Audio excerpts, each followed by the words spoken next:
Dhe në Zvicër jeta fetare nga shqiptarët është nivelin më të mirë të mundshëm. Dëshmi për këtë janë shumë xhami, mesin e tyre dhe xhamia shqiptare në Salmsa, në Turgau, ku patëm mundësi të falim namazin e së premtes. Semi Allahu liman hamidah. Allahu Ekber.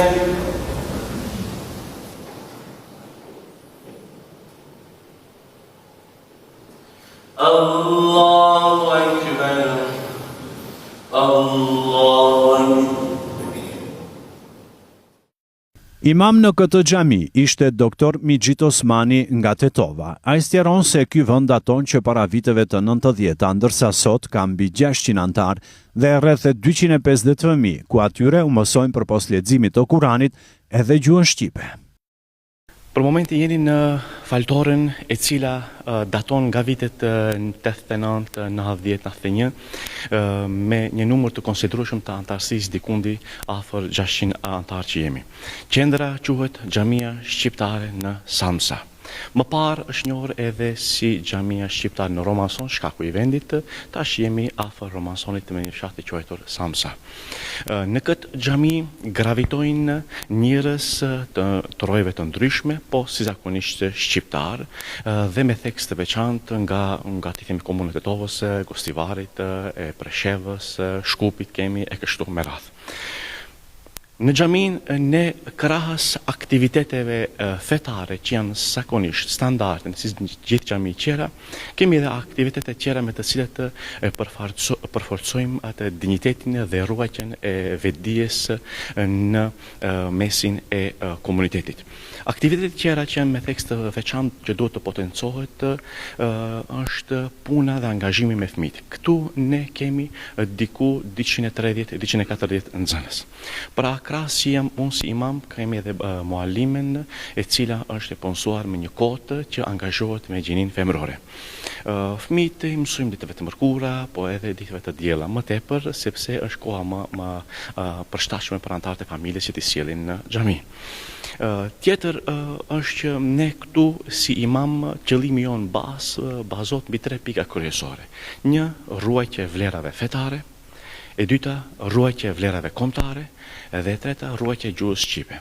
Këto janë 3 pika kryesore me të cilat do të na largojnë neve apo do të na pengojnë në asimilimin e kombit ton këtu si popull në këtë shtet të bukur të mirë që jemi.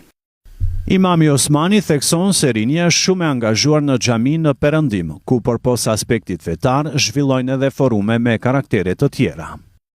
Të rritë në krahasim me vendlinjen ton, ti themi, janë më të angazhuar në xhami.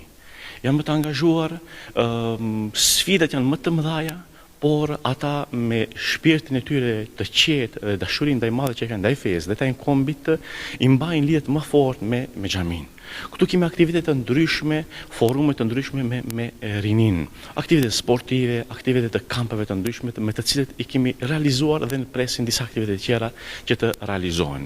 Të rritë dhe të rejat janë boshti i shoqërisë dhe qëllimi jonë si imam është që të fokusohemi edhe tek ata, sepse ardhmëria e shoqërisë posaçërisht graviton me ata. Jemi të kënaqur me të rritë, por nuk duhet me thënë që është mjaft më tepër ende më mirë. Kanë një background apo një përgatitje të mase të bukur të rinjtë me shkollimet e tyre të larta dhe me pozita dhe me të cilat ne krenohemi me të rriton. Vërtet të rritët e reja të shqiptare kanë bë bum të madh në shoqërinë tonë me shembullin e tyre të bukur dhe të zellshëm.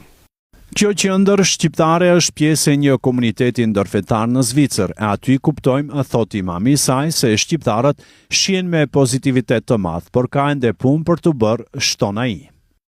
Gjatë mbledhjeve që i bëjmë, aktivitetet që i bëjmë me prifërinë dhe komunitetet tjera të themi,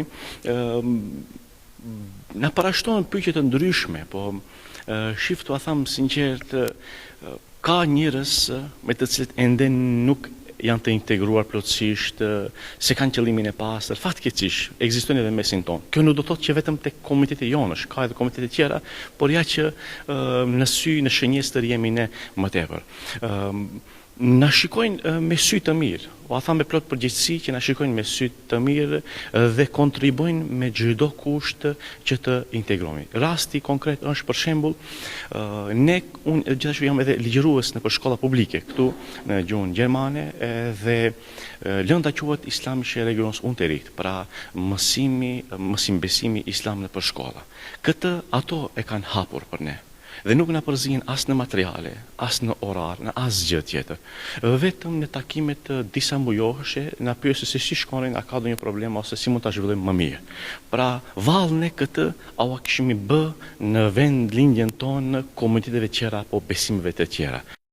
Nehat Beqiri, kryetari i xhamisë shqiptare në Salmsah, vinte nga Tetova e kishte 40 vite në Zvicër. Ai sqaron se si funksionon kjo xhami që nga themelimi i saj e deri më sot. Jam unë në Kiqun para 10 vjetë në këtë xhami, të cilët bëhen aktivitete të lloj-llojshme, pa marrë parasysh kombëtare, fetare, edhe gjitha. Kjo xhamia ka fillu, xhamia e parë është nga viti 1990, mandej xhamia e parë e ka qenë një vogël, xhamia e dytë me një, si me thonë, me një vend shumë të vogël ka qenë, dhe xhamia e tretë është kjo ku fillimi i kësaj xhamie ka filluar prej vitit 2013. Kjo është një xhami, si që shihni vesh, një xhami shumë e madhe, ku përafërsisht këtu ka aktivitete të lloj-llojshme. Xhamia e cila është prej 2013-sh ka qenë kjo një pjesë, ka një kvadrat prej 4500 kvadrate, ka dhe është një xhami, mund të thonë në këtë rrethinje xhamia më të mëdha edhe me sipërfaqe, po edhe kështu në ato. Kena edhe pjesën e grave në anën tjetër, edhe pjesën e burrave, të cilët i kompleton si nga pjesa e grave edhe ashtu pjesa e burrave, kjo xhami i plotson kushtet. Beqiri thot se qendra përpos faltores posedon edhe hapësira të tjera për zhvillim të aktiviteteve të ndryshme për të dyja gjinit. Xhamia ka edhe lloj-lloj aktivitete tjera, ku shembull ka për rinin poshtë ku është poshtë. Është kafeteria e grave, është kafeteria e burrave, ku ekziston. Edhe ka lloj-lloj aktivitete të ndryshme të cilët rinia vijnë këtu edhe e kalojnë kohën. Të tjere ku mos ngelin rrugëve dikund apo të jenë më mirë këtu në xhami të vjen.